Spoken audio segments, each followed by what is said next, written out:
going to talk a bit today about the marketing strategy at BlaBlaCar, how we're using data for it, and what main pillars we are concentrating when we try to analyze our marketing mix. Before, maybe just a couple of words. What is BlaBlaCar? Our vision is to bring freedom, fairness, and fraternity to the world of travel. As you can see, it's pretty French. Indeed, the company is French. It's one of the French unicorns, and it's a marketplace for shared travel. The idea is if you are driving somewhere, you can invite people to share a road with you and save some money, have a nice conversation, share some nice stories, and this is all what BlaBlaCar is about. We're not only carpool, we're also recently started to operate some buses in Europe. So this is what we are doing, and as you can imagine, as a part of this big efforts, a lot of things that we are focusing on are promoting our products, and this is why today I'm going to be talking about the performance marketing and data-driven strategy in performance marketing. So there are going to be three main pillars in my talk, and I'm going to jump straight away to the first one. First is attribution. Why do I want to talk about attribution as the first and foremost topic of our marketing data-driven strategy? Well, probably for everybody who is doing marketing, it's a performance-oriented marketing in particular. The question of return of investment, return of ad spend is something which is on top of mind of all the marketers. It is the case for BlaBlaCar as well. We are trying to optimize our marketing channels and marketing mix on a daily basis. And as we look at our marketing mix, I want to start with the quote from Simo Hava, whom I suppose you all guys know, who is saying that digital marketing is a teamwork where points are awarded for blasting through competition in an attempt to reach the goals we set for our clients. And it's a nice quote. The thing which I want to highlight in it is indeed that this is a team game and marketing channels should be considered as a team. But what I also want to highlight in this talk is that the name of the story, the name of the article which this quote is taken from is actually called "How is Digital Marketing Like Baseball?" And maybe you wouldn't think of a comparison at the first place. I personally like comparison to football, but what stands behind this quote is actually that if you want to have an efficient marketing strategy, you look at your channels as team players which have one goal, to score a goal or score a point if we're talking about one of the team games, and each of the teams players contributes differently to that goal. You usually have some defeaters, somebody who tries to protect your own gates, somebody who is good in a flexible both attack and protection, and somebody who is a very good attacker who is actually trying to score that goal. So the idea of marketing mix is to make sure that you correctly understand which channels are your defeaters, which channels are your attackers, and to treat them in a way. Because what can happen if you don't do so is that you're going to have some channels which will never bring you to the final goal of your performance marketing, which is conversion.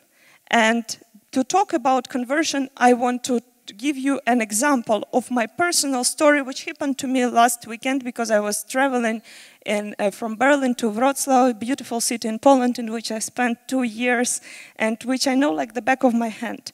So before going to that city, I obviously had a wide choice which mode of transportation to take. And to make a correct ticket purchase, I actually went through some aggregator websites, I browsed through some topical websites, I also went directly to the couple of brand websites of couple of big carriers, and just to give you some overview, it was flight, train, carpooling, and bus, and options which I had. So in the end, I did buy my train ticket, but as I counted backwards, there has been 5 websites, including both branded websites and aggregators, which I visited before.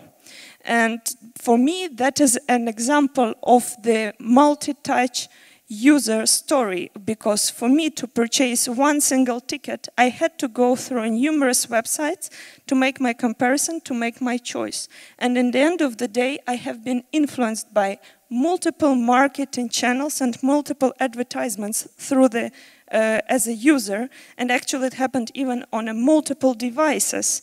So the question is, from my 5 websites, which one in the end made me make the decision? And this is not a trivial question to answer. It's basically the point which all the marketers are trying to answer as we speak. Because when we talk about attribution, we want to assign a conversion, so purchase of ticket in my case, to a channel which was effectively the most useful for me in purchasing. But how do I evaluate this? There are multiple strategies over there. The most common one is the last click, so the last touch point wins. The last website which I visited was the one which convinced me. But there are also multiple points to consider there, because I usually start searching on my phone while commuting to work, and then I continue on the desktop. I'm already more comfortable and have a bigger screen, practically a couple of screens which I can open. So for me, the topic is quite complex, and so it is for most of you who are selling some digital services online. And by selling, I obviously don't only mean the classical retail examples. It could be anything. It could be leads, it could be conversions, it could be your branding stories which you are selling. What matters in the end, this branding story or lead is a conversion. And to measure the conversion correctly, you have to apply a rule which you're gonna make for all of your marketing efforts, which is gonna say, I'm gonna attribute conversion to this source because it's in a particular fashion ruled like that. So for us in BlaBlaCar, this is also a non-trivial question. We are also using a very broad marketing mix, which is both online and offline. And we are looking daily at different sources, which we try to optimize based on their performance in terms of return of investment. How many conversions do they bring to us? How much do they cost to us? Is it worth continuing this effort?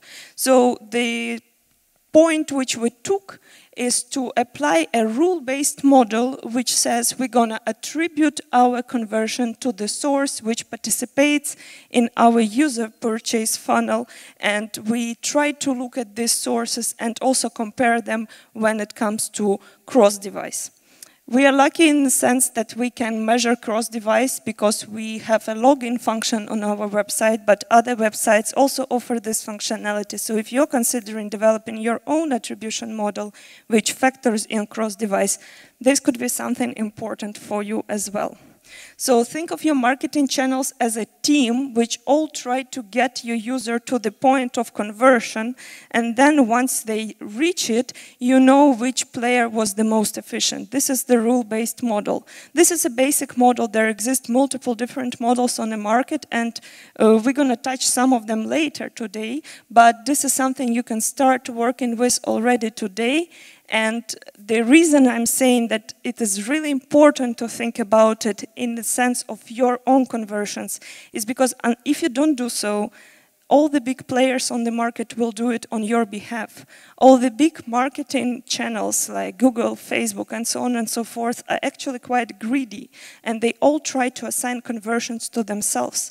So for my case, traveling from Berlin to Wrocław, while I was clicking first on some Facebook display ad from BlaBlaCar and later on for Google ad for Deutsche Bahn, both the BlaBlaCar and Deutsche Bahn, Facebook and Google would think of myself as a converter in the end, and each of them would shout, it's me who did the conversion, so count me in, I am important. So if you're going to just simply sum up the conversions in your Facebook and Google account, well, I'm going to disappoint you, but there's going to be more in that sum than an actual amount of purchases from your website.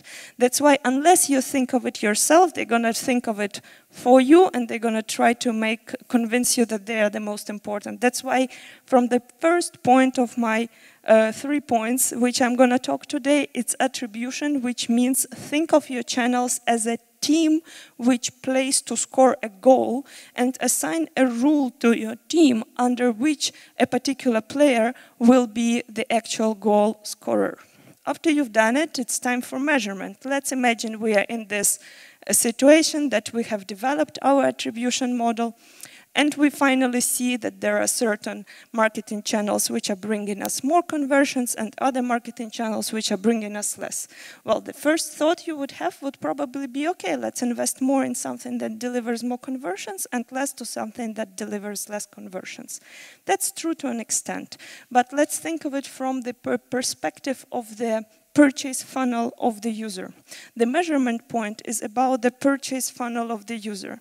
User can go through multiple stages, starting from awareness, when we need to convince the user that there is your company out there on a market. Then there comes consideration, intent, and then we come to purchase. So imagine that you are playing with this game and you are doing the conversion scoring game. At the first comes some kind of YouTube, let's say, campaign, and there the user will start knowing about your company, and after that he will click on the search advertisement and it's going to convert. Has YouTube participated in the conversions? Yes, it did. Was it the last one? No, it wasn't, so maybe Google search is what you need. But would the user actually have searched for you if he haven't seen a YouTube ad in the first place? That's a good question, and that's why comparing marketing channels just by the total amount of conversions they each score is not exactly perfect. Here I took this picture from available sources on the internet. It's about education system. I really like to talk about it in terms of marketing channels because it's ideally not the case that you are comparing your marketing channels only by the amount of conversions that they are bringing. While you're doing so, you're undermining the channels which are staying upper in the purchase funnel, and you are over-evaluating the channels which are staying lower in the purchase funnel. Example was our YouTube and search. In such case, probably YouTube would be, let's say, a fish, and search would be an elephant. So you would always assign conversion to monkey, for example. Sorry, search would be a monkey in that case. So you would always assign conversion to monkey, but never to a fish, which was in the beginning also quite helpful. So what we want to do in this case, and this is a big question, which is everybody is trying to crack these days. All the big guys over there are trying to invent a way to measure the effect of the upper funnel advertisement, which it has on the lower funnel advertisement. In BlaBlaCar, for example, we're using the incrementality methodology. We are trying to predict how many more conversions the user get from all the channels if they're exposed to some upper funnel channel. In our case, would the user have searched for a ticket from Berlin to Wrocław if he didn't see a YouTube advertisement in that case? So that would be the incremental value of a channel. And if you talk measurement, then thinking of your team of players is not only an absolute amount of goals which they are scoring, but it's also the amount of helpful passes which they give to other players to score the goal. So this is the idea of measurement and incrementality, and with that comes the third point which I want to briefly mention today, which is the lifetime value. I mentioned earlier this purchase funnel, awareness, consideration, intent, and then purchase. But purchase was actually too big to fit in the small bar, so I put buy into it. I hope it still conveys the message. So what happens here? You made your team. On each stage, you have a player, you have a marketing channel, which is covering each of these stages of the purchase funnel. They all help each other score the final goal, so it looks pretty much like this. And then the goal is scored, the user purchased, the conversion happened. It's very nice for us, and we want to maximize conversions. Usually we want to have more conversions. So what would we do? Would we go through all the purchase funnel for the new user again? Well, that makes sense. That is the purpose of all the acquisition activities. That's why they're called acquisition, because we're acquiring new users through the funnel. But what we can actually do, and this is what we are doing and what I recommend us to think about, wouldn't that be cheaper if we could take the same user who already went once through our purchase funnel and just kick him back into another purchase funnel, but because he already knows about us, we can start at a lower stage, which means we can spend less money on it. So we can, for the competitive markets, start pushing user to considering our product again, this sense of retention, and for users with a lower, for the markets with the lower competition, we can even try to generate more intent by cross-sell and so on and so forth. This is how we talk about retention, and this is how we try to reacquire the users, basically trying to make them come back to us again. It can be a challenging thing, especially depending on the type of your product. That's why cross-sell exists and so on and so forth, and we're trying to optimize this daily. But the logic here is it's always cheaper to reacquire already existing user because he already went through all of the steps with us than acquiring a new user who has no idea what our product is about and who needs to be convinced from scratch. Convincing from scratch is expensive and takes time. Reconvincing already user who has already been in the bottom of the funnel is easier, and this is what I recommend you to do. From here comes the concept of lifetime value, which is in its nature how much the user brings to us over its lifetime. Lifetime is a very stretchy term, so we usually apply some time limit onto it, like 1 year or 6 months, you decide, depending on how long you are willing to wait. But in a nutshell, it shows you how much you gain through the user with the repetitive purchases. And with that, you have a concept which we're using and which I would recommend everybody to use, a concept of cohorts, for example, when you can look at the different users acquired through different channels and see if their lifetime value is same or different.